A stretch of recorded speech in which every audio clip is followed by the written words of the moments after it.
นมือไว้สาถวายความเคารพพระมหาเถระแล้วก็เปื่อนสหธรรมิกทุกตนด้วยนะครับเจริญพรกับศรัทธาญาติโยมกูคนเนอ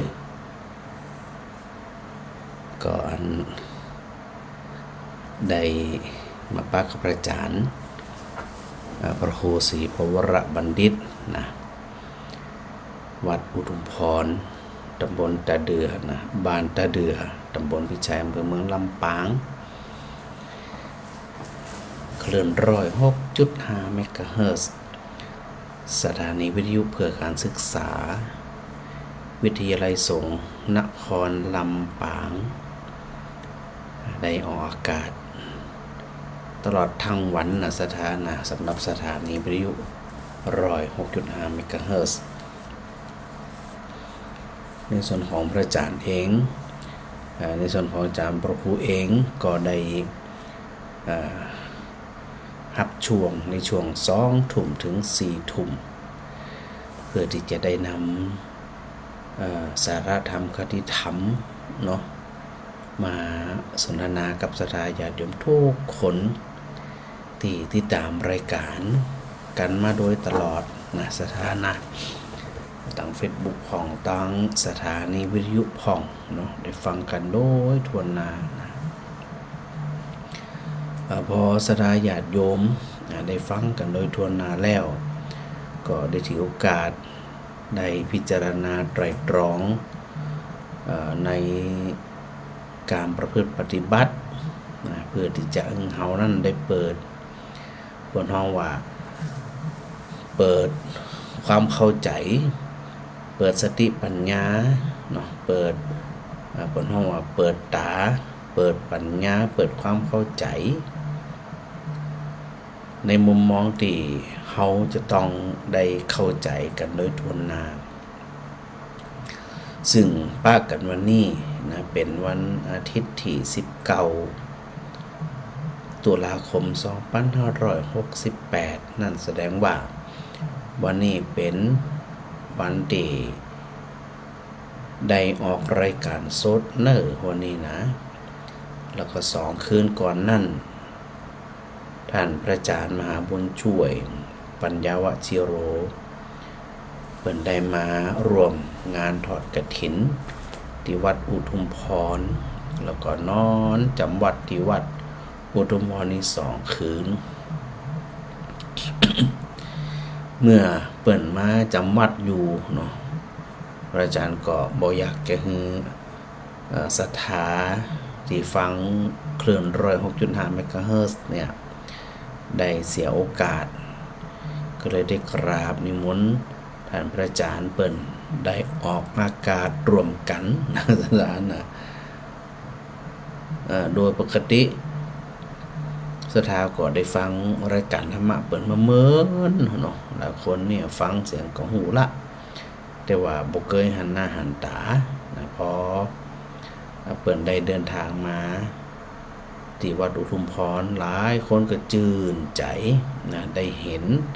ได้หันเปิ่นโตยแล้วก็ได้รวมสนทนาธรรมออกอากาศนะด้วยกัน2 คืน2 ชั่วโมงนะสถานะเต็มที่เลย ช่วยกันนั้นสนทนาธรรมช่วยกันสาธยายธรรมก็เป็นประโยชน์เป็นสาระธรรมกับศรัทธาญาติโยมกูคนแน่นอนเนาะอันนั้นถือว่าเป็นโอกาสอันดีงามกับหมู่เฮากูคนโดยในส่วนของวันนี้นะศรัทธานะ อาจจะยังบ่ได้รับโทรศัพท์เตือนเนาะเพื่อที่จะเข้าสู่ประเด็นที่อยากจะสื่อฮือเฮาทั้งหลายเนี่ยศรัทธาที่ฟังรายการเนี่ยเนาะว่าโดยปกติในเรื่องของสัตว์เดรัจฉานกับมนุษย์เฮาเนี่ยมีความต่างกันจะใดนะอันนี้ก็ได้ศรัทธาได้คิดก่อน ไปพิจารณาก่อนฟังแล้วเนี่ยความต่างกันของสัตว์กับของมนุษย์เนี่ยมันมีอะไรอย่างเหมือนกันมันมีอะไรอย่างต่างกันสืบเนื่องจากว่าในในช่วงนี้เอเดนะเนาะมันก็มีปัญหาต่างๆเกิดขึ้นโดยเฉพาะในส่วนของประเทศกัมพูชาหรือว่าประเทศเขมรที่ได้มีเปิดห้องว่าสแกมเมอร์กามีคอเซ็นเตอร์กาแล้วก็มีการกักขังหน่วงเหนี่ยวทุบตีช็อตไฟควักอวัยวะเอาไปขายแล้วก็เข็นฆ่ากันในบ่อนการพนันเขาดูแล้วเนี่ยสตา ก็เลยเนี่ยนึกถึงว่ามนุษย์คนเฮาเนี่ยนะถ้าบ่มีศีลบ่มีธรรมบ่ฮู้จักบาปฮู้จักบุญเนี่ยมันก็บ่ต่างกันอย่างกับสัตว์เดรัจฉานเผลอๆเนี่ยนักหน่วงกว่าสัตว์เดรัจฉานแห่งกรรมหนึ่งมันยิ่งไปกว่านั้นแห่งนั้นอันเนี้ยเปิงเนาะสถานเนาะที่ว่าบรรดานักปราชญ์ทั้งหลายเนี่ยเพิ่นจึงมองพฤติกรรมของมนุษย์ที่ไร้ศีลไร้ธรรมมันจึงอยู่ด้วยกันแบบหวาดผวาน่ากลัวสิ่งที่เหมือนกันสถานะสิ่งที่เหมือนกันก็คือในเรื่องของอย่างกินขับถ่ายสืบพันธุ์นอนอันนี้เป็นปกติของสัตว์เดรัจฉานบ่มีมากไปกว่านี้แล้วคนเฮาก็มีสิ่งสี่เหล่านี้โดยก็คือมีการกินมีการขับถ่ายมีการสืบพันธุ์เผ่าพันธุ์แล้วก็มีการนอนเหมือนกันเดียเลยแต่ถ้าหากว่าความเป็นมนุษย์มีศีลมีธรรมนั่นมันจะมีเพิ่มขึ้นมาคือมีสติมีปัญญาเอาถึงเรื่องกินนะสัตว์เดรัจฉานก็กินมนุษย์ก็กินสัตว์เดรัจฉานกินด้วยการหยังกินด้วยการเข็นฆ่ามีการแย่งชิงใครมีกำลังมากกว่ามีเขี้ยวคมกว่ามีเล็บดีกว่ามีปีกดีกว่า มันก็ไปเข็นฆ่าเพื่อที่จะนำมาเป็นอาหารมนุษย์มีก็มีอันนี้โดยพื้นฐานนะโดยพื้นฐานมนุษย์มีเข็นฆ่าเอารัดเอาเปรียบแต่สิ่งที่สัตว์เดรัจฉานกับมนุษย์ต่างกันก็คือสัตว์เดรัจฉานจะโหดจะได้กระจังเลยถ้ามันอิ่มแล้วเนี่ยมันก็บ่สนใจต่อหึงเหยื่อเดินผ่านอยู่ใกล้จะได้กระจังแต่มันเริ่มเจ็บเนี่ยอย่างถ้ามันอิ่ม แต่คนน่ากลัวกว่านั้นต่อหึงอิ่มก็ก่อเกิดการสะสมอาหารบ่ฮู้ตึกบ่ฮู้เต้าถ้ากลัวเนาะสถานเนาะเหมือนกับหมู่กลุ่มฆ่ามนุษย์กลุ่ม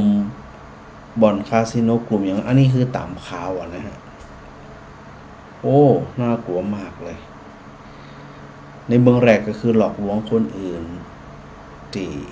เขาคุ้นหูอยู่เสมอก็คือในเรื่องของ call center ไผเผลอไผตั้งสติบ่ดีหรือมีความโลภนี่นะเซ็ตทุกรายแล้วมันจะยุบที่ตึกเจเต้าบางคนเนี่ยตั้งใจไปเพื่อที่จะไปหลอกลวงก็มีบางคนถูก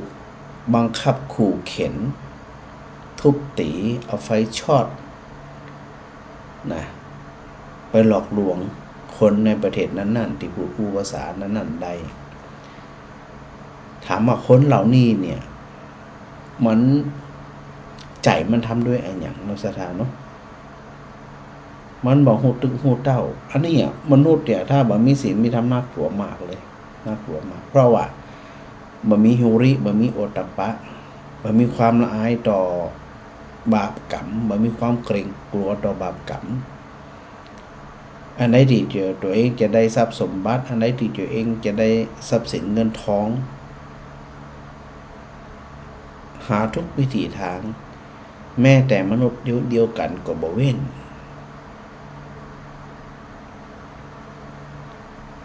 เพราะอันบ่สามารถ เป็นข้อเสนอของเขาได้เขาก็บังคับให้ไปขอทานเนี่ยอย่างที่เฮาได้อู้กันในที่ผ่านมานั่นว่าบางทีขอทานเองเนี่ยคนฮึเองก็จะต้องตั้งสติเหมือนกันบ่ฮึไปฮึโดยพร่ำเพรื่อเนี่ยมันก็เหมือนกับเฮาเป็นผู้ที่สนับสนุนทั้งตรงและทางอ้อมพอคนขอทานอย่างที่เฮาหันอยู่เสมอเนี่ยหมู่เขมรหมู่อย่างเข้ามาเนี่ยมันมีมาเฟียคุมอยู่นะบางทีเนี่ยแขนบ่ขาดเขาก็ไปตัดแขนขาดมือบ่ขาดก็ไปตัดมือขาดขาบ่ขาดก็ตัดขาขาดเพื่อกองเกิดความสงสารอันนี้ต้องระวังเหมือนกับว่าเฮาไปสนับสนุนเขาแล้วคนเหล่านี้บ่เคยพออันยังกระจังตัวเองได้ทำทุกอย่างน่าหวาดกลัวกับคน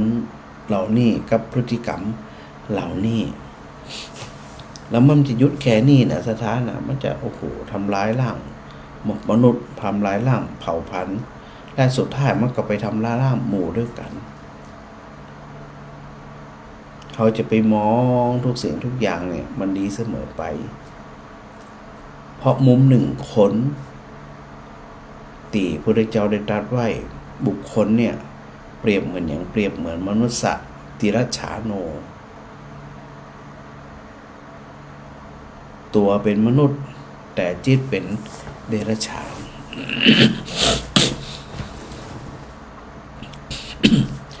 มนุษย์สเปโต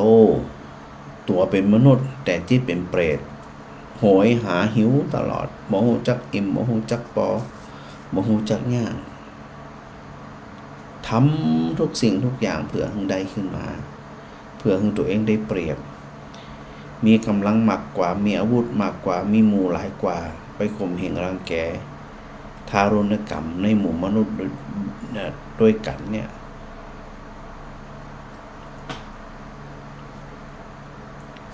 เพราะการกินมันก็แค่นั้นเราอู้ถึงนะฮะอย่างคนเฮาเนี่ยอิ่มกินอิ่มเต็มที่อย่างจะล้ำมาที่หลังมันก็จะอ่านนะมันก็ต้องอ่านนะมันก็แต่เฮาบ่จะยุดแค่นั้นเฮาสะสมพอไอ้ตัวการสะสมเนี่ยแข่งขันกันสุดท้ายก็มาทะเลาะเบาแวงทุบตีเข็นฆ่ากันในที่สุดเรื่องการกินน่ากลัวจริงๆมันบ่จะมีเฉพาะกัมพูชานะแม้แต่ประเทศไทยของเขาเนี่ยบางมุมบางกลุ่มบางสังคมมันก็มีพฤติกรรมแบบนี้และทั่วโลกก็เหมือนกันมุมใดมุมหนึ่งสิ่งใดสิ่งหนึ่งถ้าบ่มีศีลธรรมเข้ามาควบคุมเนี่ยแย่แน่นอนนะมันเข็นฆ่ากันบ่ฮู้จบบ่ฮู้สิ้นจองกรรมกันไปจองกรรมกันมาเว้นไผเว้นมันเข็นฆ่ากันแต่ละยุคแต่ละสมัยซึ่งในปัจจุบันมันบ่ควรมีแล้วในบางมุมเขากำลังมองถึง civilization society ก็คือสังคมของความเจริญมันเจริญแต่วัตถุไอตัวเดียวเจริญแต่วัตถุก็เช่นเดียวกันถ้าหากว่าเขาเอาตัววัตถุเป็นที่ตั้ง วัดว่ามันเจริญนั่นหมายความว่าสภาพจิตใจที่มีคุณธรรมมีศีลธรรมมันลดลงแน่นอนเพราะมันถูกเบียดด้วยวัตถุสิ่งของวัดกันด้วยวัตถุสิ่งของการเอารัดเอาเปรียบกันเนี่ยมันก่อเกิดในสังคมใดง่ายมากพระพุทธเจ้าจึงเพียรพยายามโดยเฉพาะในเรื่องของหลักของศีลห้าหลักของศีลห้าเขากำลังอู้ถึงในตัวแรกซึ่งอู้ถึงในเรื่องกินมนุษย์ก็กินสัตว์เดรัจฉานก็กินกินแล้วมันน่ากลัวแค่ไหนอย่างที่อู้ถึงเนี่ยนะอันนี้ไล่ไปเป็นลำดับก่อนประการที่สองเรื่องขับถ่ายธรรมชาติสัญชาตญาณกินแล้วก็ถ่ายกินแล้วก็ถ่ายสัตว์ก็เป็นที่มนุษย์เฮาก็เป็นที่เหมือนกันสัตว์ก็เป็นมนุษย์ก็เป็น3การสืบพันธุ์การเผ่าพันธุ์การสืบทอดมนุษย์ก็เป็นสัตว์เดรัจฉานก็เป็นในสังคมที่เขาเคยหันตามความทมพงตามข่าวนั่นเขาไปดูสัตว์เดรัจฉานก่อนมันแย่งตัวผู้แย่งตัวแม่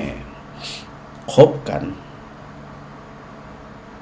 เอาจนก้านกันไปข้างหนึ่งเอาจนตายกันไปข้างหนึ่งอันนั้นคือสัตว์เดรัจฉานมันจะหูป่อหูแม่หูปีหูนอกหูเผ่าพันธุ์หูขอมันได้ครอบครองเป็นวิสัยของสัตว์เดรัจฉานเพราะมันแบบมีสติแบบมีศีลแบบมีธรรมมันหยะได้หมดมันคาได้หมดมันครบได้หมดแต่พอมามองมนุษย์ก็ไม่ใช่ย่อยไม่ใช่น้อยไม่ใช่ธรรมดาลู่กันชิงกันเอาน้ำกดสาดกันตามไปจองล่างจองผ่านตบตีทารุณกรรมกันแย่งกันเข็นฆ่ากันในที่สุดฆ่าบ่ได้ก็บ่ต้องได้นอกอกนอกใจกันโอ้โหน่ากลัวน่าสะท้านนะแล้วก็สร้างผลกระทบต่อไปก็คือก่อความเดือดร้อนให้กับสังคมก่อความเดือดร้อนให้กับคนที่อยู่ภายหลังที่ปาทะสัพพะสัพปันเลยคือการสืบพันธุ์มนุษย์ก็สืบพันธุ์สัตว์เดรัจฉานก็สืบพันธุ์แต่ความน่ากลัวนั้นมนุษย์น่ากลัวกว่าตั้งเยอะ และสุดท้ายก็คือการนอนวัตถุประสงค์ของการนอนก็คือเพียงแค่ได้รับตรงอันน่ะบ่มีอย่างอื่นนอกจากนี้การรับนี่นะเขาจะบอกว่ามันต้องเป็นห้องแอร์ต่ออันกะมันถึงจะรับดีบ่ใจบ่แน่บางคนอยู่นอนอยู่ในห้องแอร์อยู่สนุกสบายบ้านหลังใหญ่หลังโตนอนบ่รับขึ้นหุ่งก็มีปะลึกนอนกระซับกระส่ายโรคภัยเบียดเบียนผ่องความป่วยความคลายเบียดเบียนผ่องนอนบ่รับมีเรื่องครอบครัวตั้งครอบครัวของเรื่องลูกเรื่องหลานเรื่องพ่อเรื่องแม่เรื่องญาติที่พี่น้องเรื่องทรัพย์สมบัติมันถาโถมเข้ามานอนไปรับอย่างเปิดแอร์เย็นจะได้กระจ่างเลยเพราะจิตมันบ่สงบคนบางคนเนี่ยก็อยู่ธรรมดาห้องแอร์กับมีในยุคนี้ก็มีพัดลมตัวเดียวนอนรับสบายก็มีบ่ได้หมายถึงว่าคนที่อันบ่ได้อยู่ห้องแอร์นั่นจะต้องนอนรับดีกว่าคนบ่ใจนะและบ่ได้หมายถึงว่าคนอยู่ดีมีสุขจะนอนบ่รับกว่าคนก็บ่ใจที่พระอาจารย์บอกสถาตะกี้ว่ามันบ่แน่แล้วเขาเป็นมนุษย์เนี่ยทันโตเศรษโถมนุษย์เสสุมนุษย์ผู้ ผู้ที่ได้ฝึกกายฝึกวาจาฝึกใจฝึกฝนมาเท่านั้นจึงจะเรียกว่าเป็นผู้ประเสริฐในหมู่มนุษย์ถ้าไม่ได้ฝึกฝนมาต่างอย่างกับสัตว์เดรัจฉานมาต่างเลยเขาน่าจะเคยได้ยินเนาะหลวงปู่พุทธทาสเพิ่นจะได้อู้อยู่เสมอว่าศีลธรรมไม่กลับมาโลกาจะพินาศแล้วมันพินาศแน่น่ะสถานน่ะทำมันหนูบ้านหนูเมืองหนูอย่างกันนี่นะโอ้ยมันไม่ใจเอามีดซุยมีดดาบฆ่ากันตอนอันน่ะเดี๋ยวนี้มันมีปืน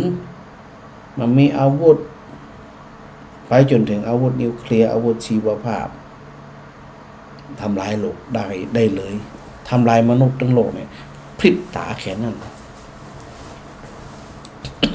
อันนี้ความน่ากลัวของมนุษย์ที่นี่เขาก็มาพอต่อว่าเมื่อเป็นจีเนี่ยจะใดนะจะใดจะคือคนมนุษย์เนี่ยจะอยู่ด้วยกันอย่างมีความสุขสงบ กันนี้มาปนในเรื่องของเบญจศีลเบญจธรรมแต่เวลาUGEเนี่ยคนที่เปิ้นเฮาว่าคนที่บ่ฮู้ดีบ่ฮู้ชั่วน่ะเขามาฟังตัวแล้วเขาก็ไปเชื่อ เหมือนเฮาไปอูกับสัตว์เดรัจฉานเนี่ยมันสิเชื่อมันสิฟังเนาะมันฟังมันเชื่อ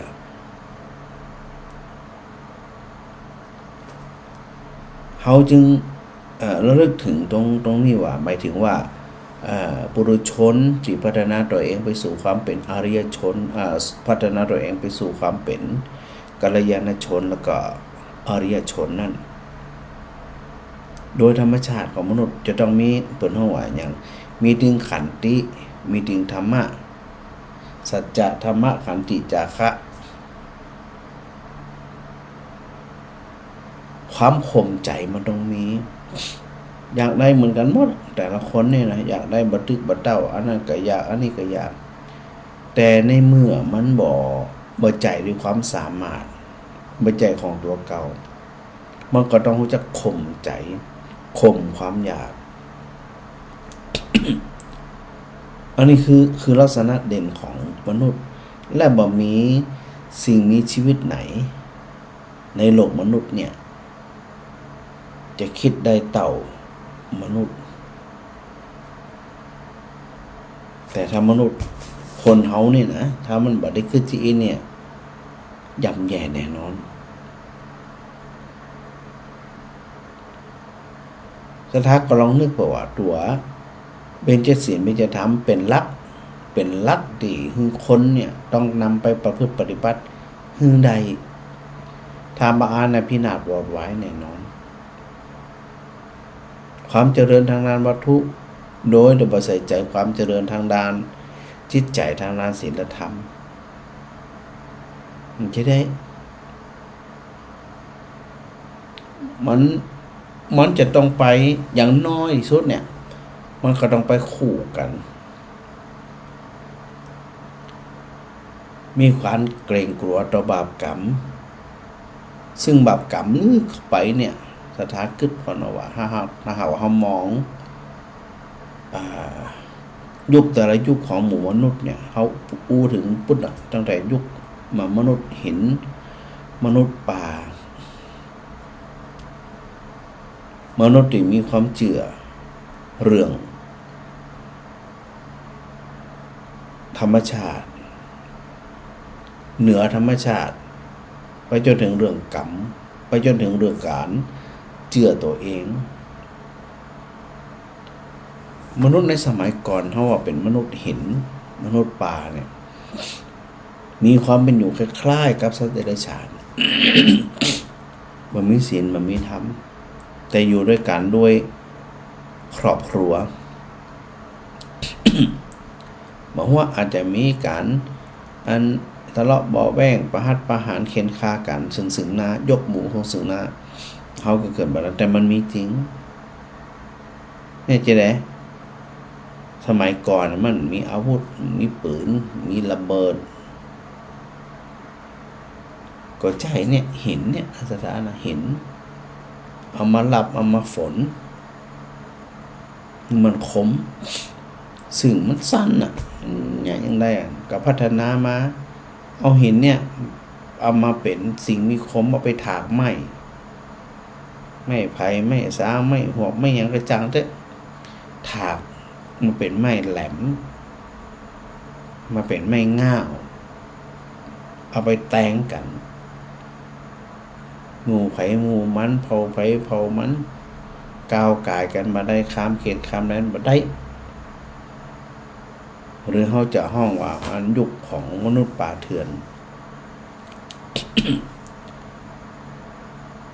ซึ่งโดยที่สุดมันก็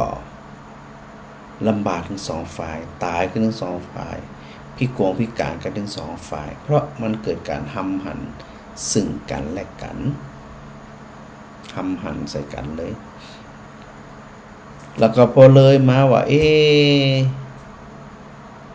มันต้องมีที่เปิ่งที่อาศัยคนเฮาเนี่ยมันต้องมีสิ่งใดสิ่งหนึ่งควบคุมกันกันนะนึกถึงเลยว่ามันต้องมีการควบคุมแล้วนึกถึงอย่างบางทีเนี่ยเอาคนหมู่ด้วยกันเนี่ยนะเอามาเป็นหัวหน้ามาเป็นที่จังที่เปิ่งแต่บ่ใจสักกำแทนที่จะเอามาปกป้องมารักษากับกลายเป็นว่าเอามาเบียดเบียนมาประหัตประหารในหมู่ด้วยกันในเผ่าด้วยกันเนี่ยก็เลยนึกถึงสิ่งที่มันยิ่งใหญ่ไปกว่าคนที่หันกันถึงวันนั้นน่ะอย่างพระพุทธเจ้าตรัสว่า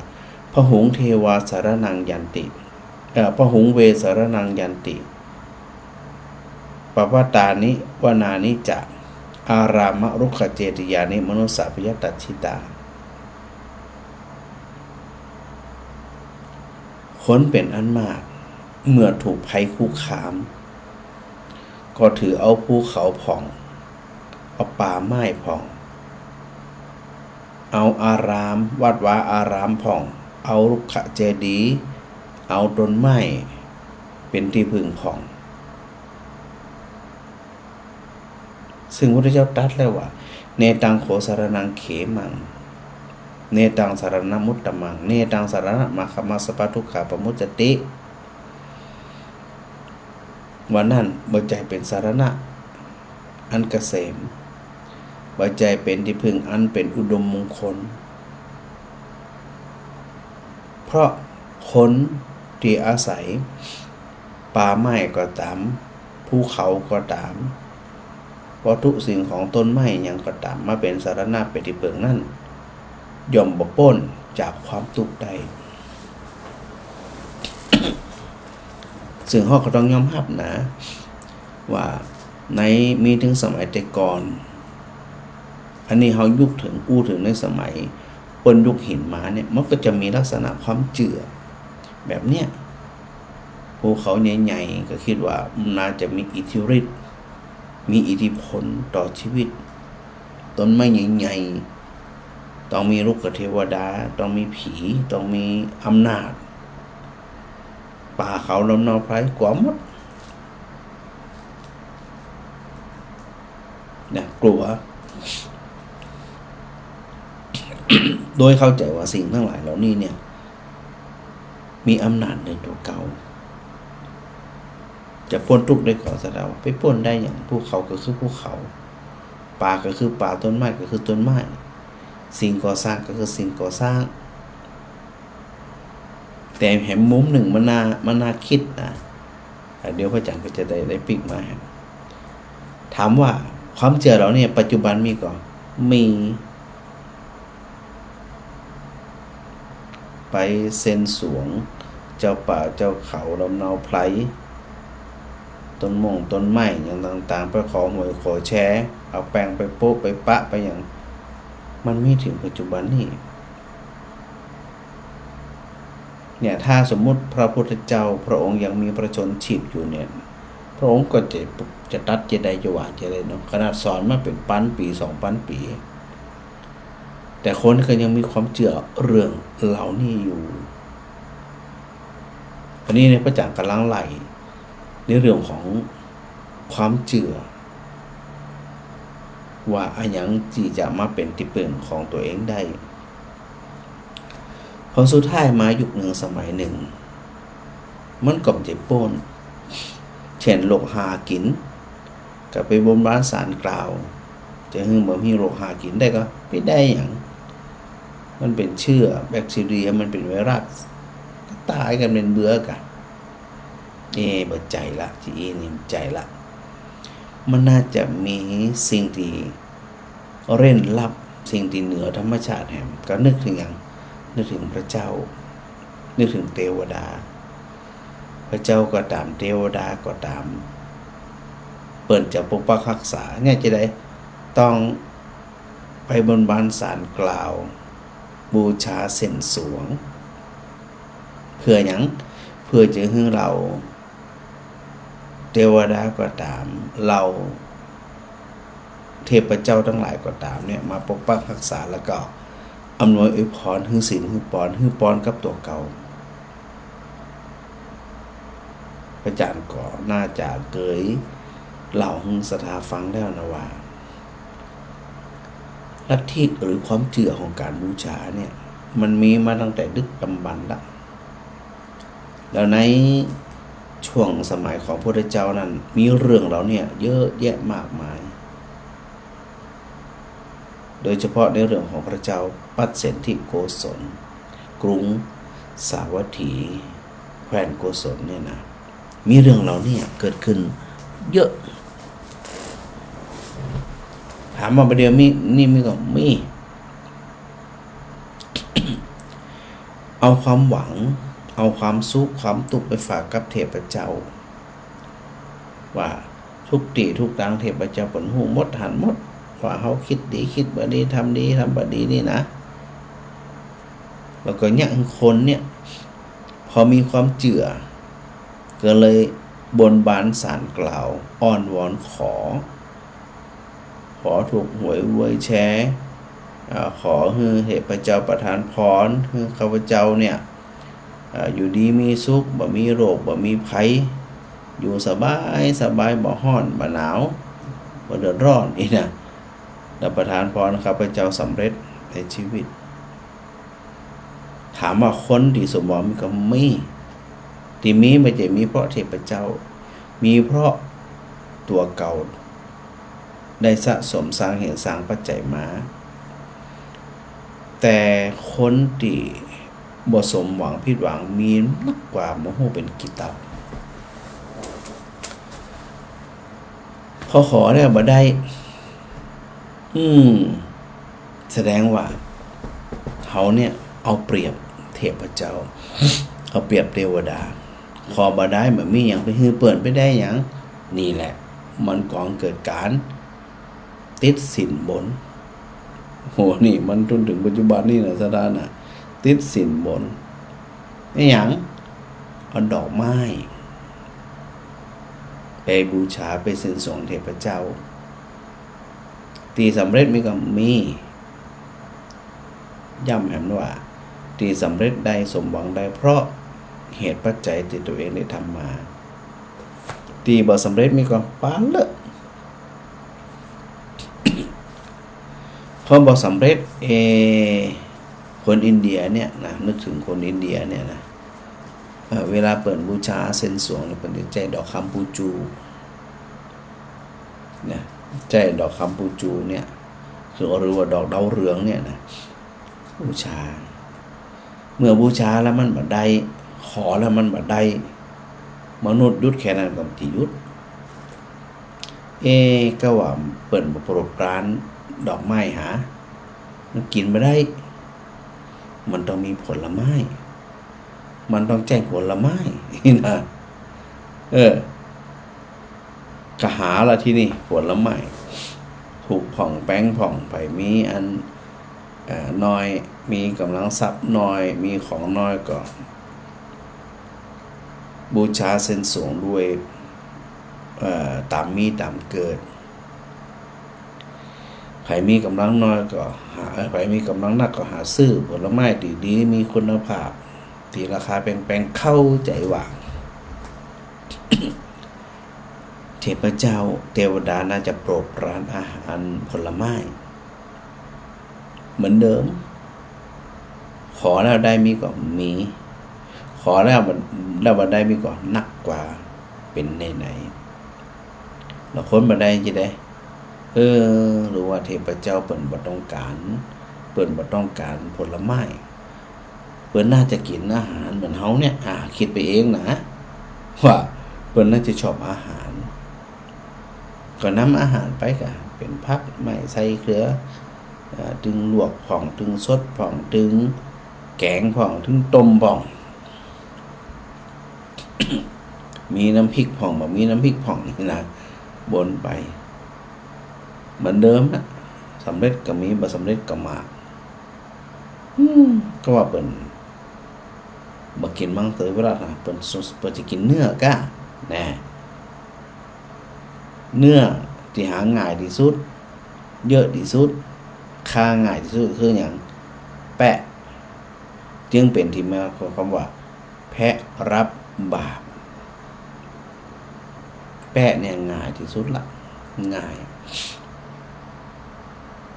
นะก็เอาแปะไปครั้งแรกก็เอาไปเป็นตั๋วเป็นเนี่ยเอาไปบูชาขอแล้วมันได้เนี่ยอีแล้วเปิ่นบ่ได้กินก้าเลยคาแปะเอาสดๆเดือดสดๆไปแล้วมันจะประสบความสำเร็จนะขอแล้วมันได้จึงพัฒนาก็ว่าเปิ่นบ่ต้องการเนื้อสัตว์หาเปิ่นน่าจะต้องการเนื้อคน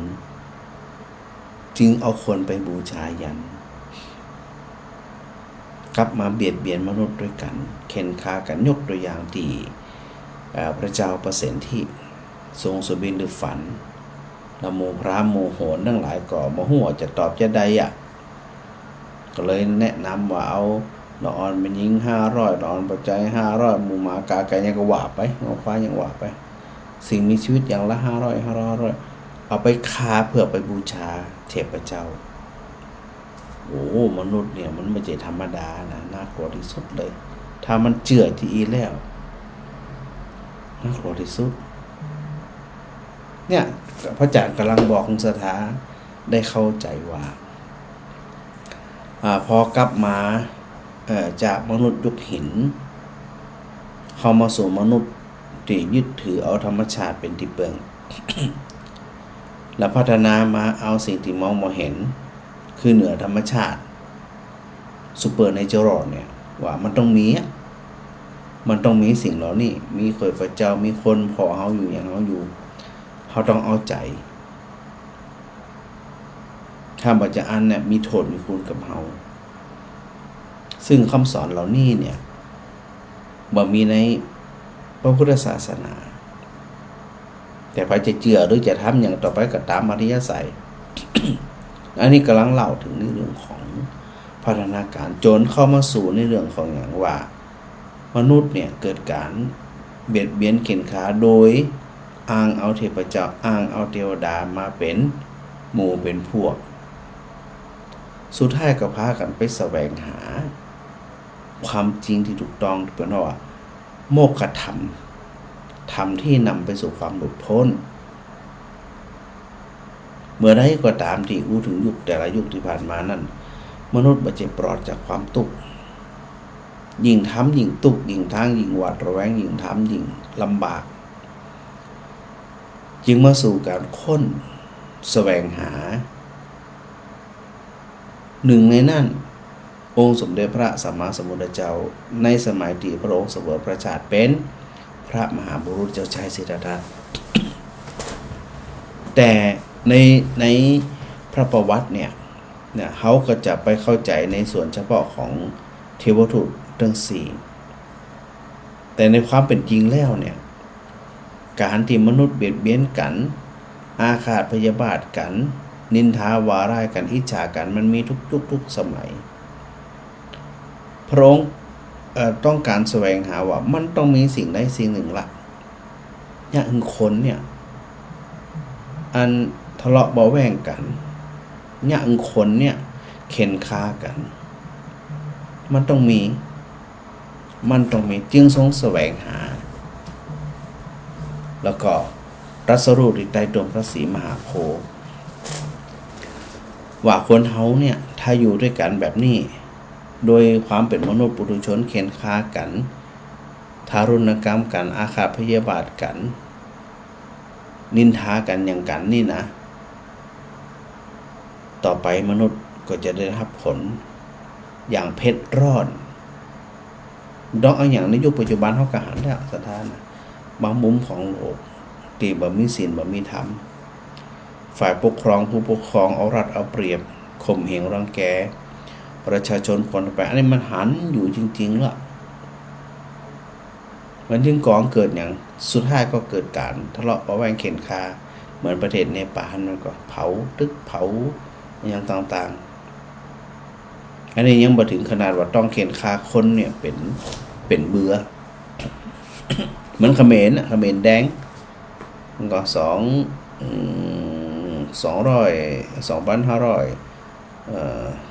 ตัวไหน22มันก็เข็นฆ่ากันคนตายเป็น2 ล้านกว่าในเผ่าพันธุ์เดียวกันในเขมรด้วยกันโอ้น่ากลัวสถานะมนุษย์นี่นะอันนี้ขนาดคนเชื้อชาติเดียวกันแต่ความคิดเห็นบ่เหมือนกันเดี๋ยวมีโอกาสบันไดในจะนำที่พุทธเจ้าตรัสในเรื่องของตัณหามานะทิฏฐิเป็นตัวต้นต่อลักติเนี่ยมนุษย์อยู่ด้วยกันอย่างบ่มีความสุขยกเป็นพรรคเป็นพวกเป็นฝ่ายไผฝ่ายมันได้นะสถานะหมู่ไผหมู่มันบ้านไผบ้านมันซอยไผซอยมันได้นะถ้าบ่จะอันเนี่ยเขาก็บ่ใจเป็นมนุษย์ที่นำไปสู่มนุษย์ที่แต่ละคนในยุคปัจจุบันกำลังแสวงหาก็คือยุคของพระศรีอาน ยุคศิวิไลที่พระอาจารย์พูดถึงตะเกีย civilization คือความเป็นมนุษย์ที่ประเสริฐแท้ๆนั่นแหละเมื่อใจต่างคนต่างอยู่เปิ้นจะต่างคนต่างอยู่ได้ก็ต่อเมื่อบ่เบียดเบียนกัน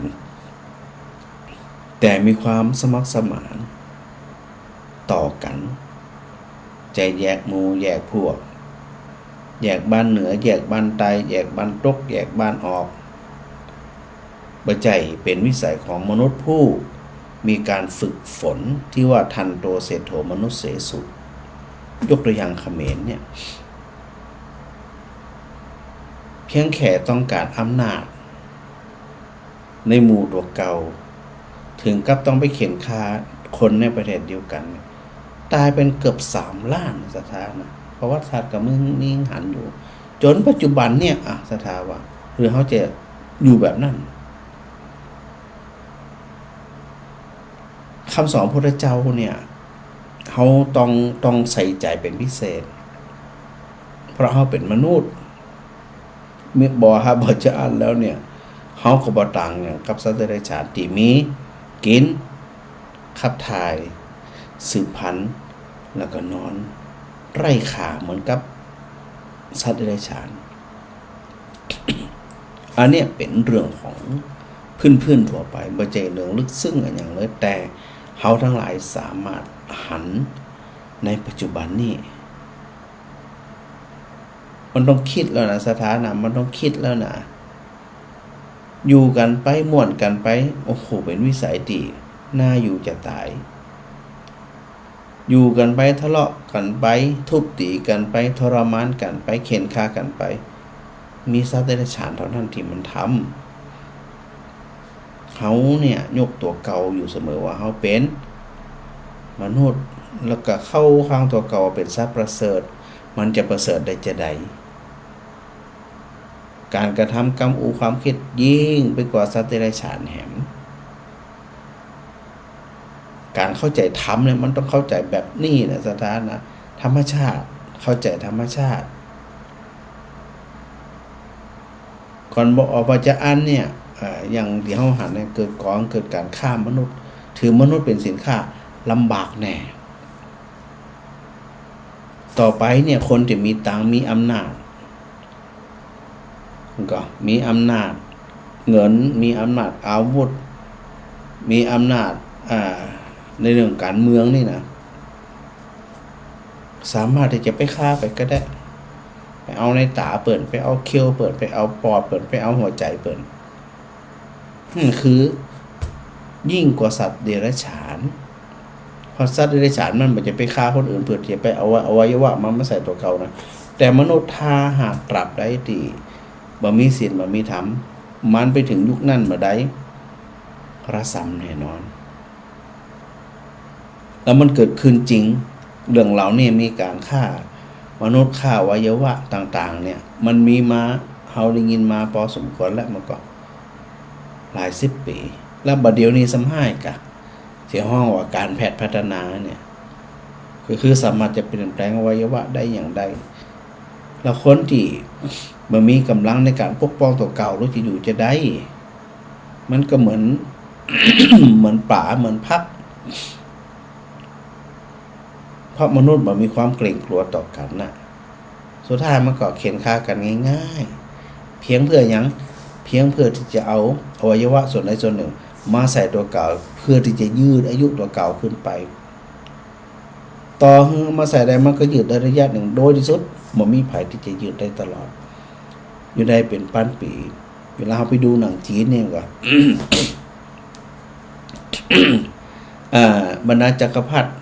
ต่างก็ไปแสวงหายาอมตะคือบ่ตายในสมัยก่อนเนาะในสมัยก่อนที่เขาก็จะอู้ถึงในเรื่องของน้ำอมฤตน้ำอมฤตกับน้ำอมตะคืออันเดียวกันคือกินแล้วบ่ตายแล้วก็ลาทายย้อนไปถึงกับในเรื่องของอย่างเทวาสุรสงครามคือเทวดากับอสูรสู้รบกันเพื่อต้องการน้ำอมฤตหรือน้ำอมตะก็คือกินแล้วบ่ตายยากินแล้วบ่ตายและคนที่มีอำนาจเขาคิดจะนี่เขาบ่คิดหรอกว่าการฆ่าคนการโทษร้ายทารุณคนเนี่ยมันจะเป็นบาปเป็นกรรมสะท้อนมาถึงตัวเก่าพระเจ้าเปอร์เซ็นต์ที่กุศลเองเนี่ยนะพอหมู่โหนหมู่อย่างเนี่ยได้แนะนำว่าต้องบูชาเส้นสวงในสิ่งที่มีชีวิตเดี๋ยวมนุษย์กาด้วยอย่างกานี่นะอาศัยพระนางมาริกามเหสีของพระองค์เนี่ยไปได้ยินเสียงอึกรึกคึกโคมร้องไห้ให้กับจองงอแงกลัวตายกันก็เลยสาบขวามถึงไปกราบทูลพระเจ้าเปอร์เซ็นต์ที่ว่าพระองค์ยังไม่บรรลุเพราะว่าถือว่าเป็นสามีภรรยามันก็ใหญ่พระองค์ไม่ใช้สติปัญญาทำไมพระองค์โง่เขลามีด้วยหรือที่การที่จะให้ชีวิตตัวเองรอดพ้นโดยการไปเอาชีวิตของคนอื่นมาเอาชีวิตคนอื่นของสัตว์อื่นคนอื่นมาเพื่อที่จะให้ชีวิตตัวเองนั้นรอดปลอดภัยมีคนโง่ตัวอันคนฉลาดมีที่ไหนเป็นจะเจือแบบนี้หรอกพระพุทธเจ้าประทับอยู่วัดเชตวันจะได้บอกไปถามพระพุทธเจ้าว่าที่พระองค์ทรงสุบินทรงฝันเรื่องทุสะนาโสเรื่องอย่างต่างๆนั้นน่ะมันหวาดกลัวน่ากลัวจะได้บอกไปถามพระพุทธเจ้า เนี่ยมันมียังออกก็ออกไปประเภทเนี้ยหาสิ่งศักดิ์สิทธิ์บรมบันดาลจากอันที่พระพุทธเจ้าบอกว่ามันบ่ใจต่างมันบ่ใจถ้าคิดที่บ่ได้นะแน่นอนที่สุดว่าคนที่บ่มีกำลังทรัพย์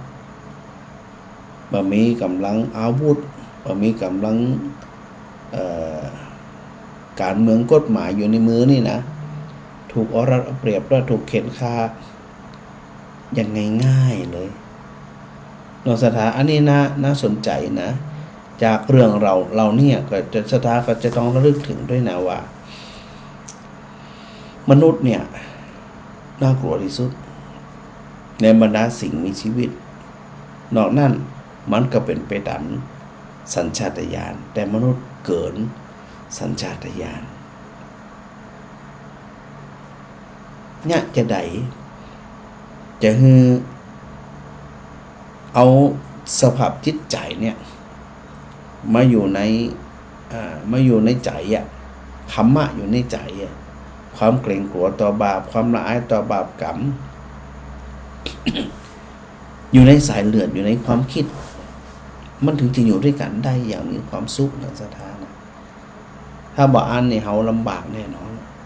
แล้วก็อยู่บ้านใกล้ๆเนี่ยเขมรกับไทยใกล้กันเนี่ยเนาะอย่างผู้มีอิทธิพลก็อย่างก็ไปอาศัยอย่างเปิดห้องว่าอันมีอำนาจมีอย่างก็ไปอาศัยหมู่เนี่ยแสวงหาผลประโยชน์ถ้ามันเป็นตามที่เป็นข่าวเนี่ยนะน่ากลัวว่ามนุษย์เนี่ยไว้ใจกันมาได้เลยเชื่อใจกันมาได้เลยน่ากลัวแล้วก็เข้าไปสู่มันจะกลับไปสู่ยุคมืดกลับไปสู่ยุคอย่างยุคของป่าเถื่อนยุคของมนุษย์ยุคหินกลับไปถึงโอ้โหกี่ล้านปีเราไปคิดว่าเขากำลังจะเข้าไปสู่ยุคcivilization หรือว่ายุคอริยะหรือว่ายุคของพระศรีอานนะเขายังไปบ่ถึงเลยแต่ว่าเขาไม่สเปะสปาซับซ้อนวุ่นวายน่าคิดเนาะสถานเนาะบางทีเขาก็ไปกันไกลเกินที่มนุษย์จะอยู่ด้วยกันได้อย่างมีความสุขแล้วนั่นเรื่องราวเหล่านี้เนาะสถานเนาะจะไปลืมเขาโจกดีตรงที่ว่าพระพุทธศาสนาเนี่ยโจกดีแต่ก็จะต้องนำมาปฏิบัติโดยมันจะว่าเฮาปะเฮาปบแล้วเฮาฮู้เรื่องฮู้ราวบ่เคยใส่ใจบ่เคยขนขวายบ่เคยน้อมนำมาประพฤติปฏิบัติแล้วเฮาจะบอกว่าเฮาโจกดีได้จะได้มันมีความหมายหยังกับเฮาปรับใหม่คิดใหม่จากตัวเฮาน่ะปีละน้อยแล้วนะปรับข่มใจมีธรรมะทอทหารมอมาสระอะนี่นะมีธรรมะมีการข่มถ้าบ่อ่านมันก็บนห้องว่าถูกสัญชาตญาณสายเลือดก็จะเป็นสัตว์เดรัจฉานไปอันนี้ฝากกับศรัทธาญาติโยมไว้วันนี้เลยบ่ได้รับสายศรัทธาสักคนนะวันนี้นะก็เกรงว่ามันจะเนี่ยหึงเวลาเนี่ยมันจะบอกปอศรัทธาเนาะก็ต้องขออภัยโดยแต่เข้าใจว่าอันสถานาจะได้ยินตั้งสถานีวิทยุโดยทวนนากันพระอาจารย์ก็เข้าใจจะอันเนาะก็ถือโอกาสทักทายสถาสักน้อยหนึ่งนะสถาเนอะแม่สมจิตอินทรวิจิตนะทักทายมาทาง Facebook เนาะสาธุพระอาจารย์แม่รำไพตัวเนอร์โยมคำสุขโยธินโยมกรอุมาปัญญาคำแม่โบตองเอ็นสุวรรณมีดอกอย่างอยู่ด้านหลังดอกดองดึงอันนี้พระอาจารย์เคยออกมาทางสถาเป็นฉากหลังละที่ได้บอกว่าพระอาจารย์ถ่ายมามันน่าจะ30 ปีแล้วนะที่อันวัดศรีไตรภูมิอูนึงว่าศรีไตรภูมิมีกฐินวันที่วันพุธที่24ในสถานหนึ่งหลายคนหลายท่านที่อันจะไปร่วมได้เลยนะไปร่วมได้เลยนะพระอาจารย์บอกไปก็สถาไปร่วมเลยนี่ที่พระอาจารย์บ่ได้ไปเพราะอย่างติดประชุม ผู้บริหาร มันยังมาตรงกันว่าแต่ก็จะให้อันตุเจ้าวัดอุทุมพรแล้วก็สถาน่าจะนำโดยปุโรงบาลเนาะนำไปรวมอันทำบุญทอดกฐินด้วยส่วนสถาหลายคนที่คิดตั้งใจไปก็ไปได้เลยนะพระอาจารย์บายูก็บอกเป็นอย่างหนึ่งจะว่ามันเป็นภาระหน้าที่ตีทิ้งบ่ได้นะสถาหนึ่งจะว่าพระอาจารย์เป็นผู้บริหารซึ่งเรื่องที่ประชุมมันเกี่ยวข้องกับสายงานของพระอาจารย์โดยตรงเปิ่นบอกให้ไผไปอันประชุมแตนเปิ่นบอกไว้ชัดเจนว่าห้ามส่งตัวแทนเข้าประชุม เนี่ยจะได้มาเดี๋ยวนี้มันก็จำเป็นไปตามนั้นนะครับดังนั้นเนี่ยสถาบันตะเดือไปแน่นอนนะไปร่วมงานกฐินแน่นอน ศรัทธาหลายคนหลายท่านเนาะที่เคยไปร่วมทำบุญวัดศรีไตรภูมิก็ไปเตอะนะไปเตอะเพราะว่าหลวงพ่อเจ้าอาวาสเพิ่นก็คอยต้อนรับดูแลอยู่แล้วเนาะศรัทธาเนาะศรัทธาญาติโยมทั้งหลายโดยต้องพูนเพิ่นก็ดูแลอยู่แล้วนะบ่าย2เนึงศรัทธาเนึงเริ่มบ่าย2อาจจะไปก่อนก็ได้ไปสักบ่ายโมงเที่ยงครึ่งก็ได้นะไปเดินดูไปหยังเนาะไปไหว้พระไหว้หยังก็ถือโอกาสได้สนทนาธรรมกับหลวงพ่อเจ้าอาวาสโดยเนาะแม่กับสีขันแก้วนะโยมแม่เพ็ญกาฟางแม่อุไรกันกองนี่ฉากหลังวันนี้ดอกสวยงามดอกดองดึงเนอ ที่ดองดึงวันนั้นแผลมาคือพระจักรกระปุกเนี่ยที่วัดศรีไตรภูมิก็ขึ้นอยู่นะตายไปหลายต้นแต่ก็ยังมีขึ้นอยู่แล้ววัดอันอุดมพรก็มีอยู่เหมือนกันนะแต่ยังมาหันดอกคำเตือก อันกระปีบัวขำปีชัยวงศ์โยมแม่ชุติการรอดพยัญดอกไม้งามแม่สนันทากาดีแล้วก็แม่มารีคุณยอดยิ่งเปิดฟังอยู่เจ้านี่แม่จันเพ็งปัญญารักษาสาธุนะขอโมทนาสถาญาติโยมคู่ผู้คนด้วยนะที่ได้ที่ตามรายการกันมาโดยตลอดเนาะถือโอกาสได้รับฟังแล้วก็ถือโอกาสได้สนทนาธรรมด้วยกันนะเปิดผ่องตัวผ่องสถานเนาะตั้งอกตั้งใจประพฤติปฏิบัติโดยทั่วนากันสถานเอาละเอาขอรับสายสุดท้ายแล้วกันครับวันนี้ก็ขอรับสัก1สายแล้วกันฮัลโหลเจ้าพระอาจารย์เจ้าโอ้โหนี่สายเดียวนั่นนะวันนี้นะ วันนี้อย่างว่าได้ฟังพระอาจารย์บุญช่วยพระอาจารย์บุญช่วยเปิดไปแล้วเจ้าไม่เนี่ยเรียน YouTube เนี่ย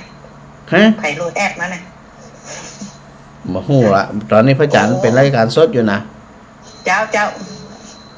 อ๋อที่ว่าวันนี้วันคำบอกฟังอ่ะจ้ะวันออกมาได้จะได้ฮู้เด้ออัน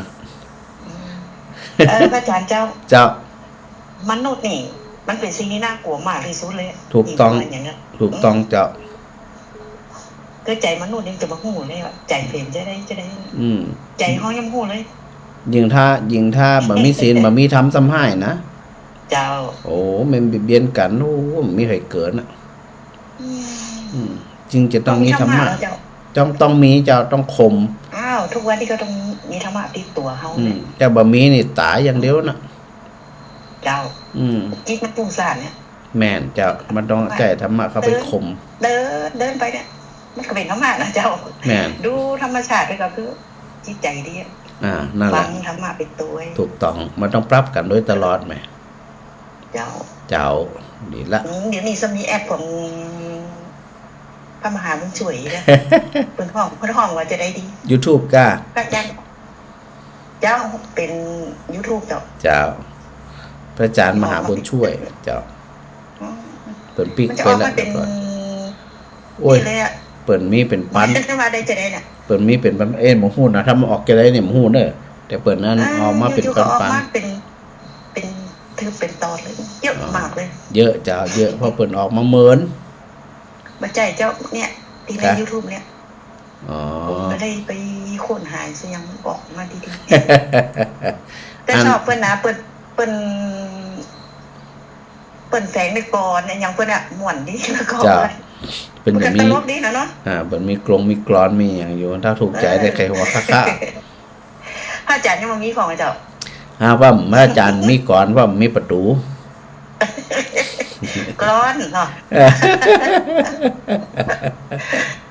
แต่เปิ้นกับพระอาจารย์นี่ร้องแยกจากกันมาดูเนี่ยเปิ้นนี่เป็นคนที่ว่าชาชานมันว่าพูดเสียงมันมีหลายเสียงแต่พระอาจารย์ประวัตินิดนี่เสียงที่มีเสน่ห์แล้วก็ฟังง่ายนั่นแน่เจ้าเอาเห็นหน่อยว่าเอาเห็นหน่อยชมเห็นหน่อยเนาะไม่ใช่ชมนะเจ้าใจเนี่ยโอ้โมทนาสาธุกูคนตัวเจ้าสาธุไหมเจ้าสาธุค่ะสาธุเจ้าจะได้ก็เดี๋ยวหน้าขอทำสายนึงฮะไม่อ้อย ฮัลโหลแม่อ้อยแม่อ้อย วันผูก อ๋อวันผูกเจ้าวันผูกพระจันทร์จะแวบไป คุณน้ำบ้านเย็นหมุนคุณนะ เจ้าได้เลยแม่ เจ้า เจ้าเดี๋ยวผูกปักกันเนาะ นี่หลายอย่าง เจ้าเอามาให้บดีเนี่ย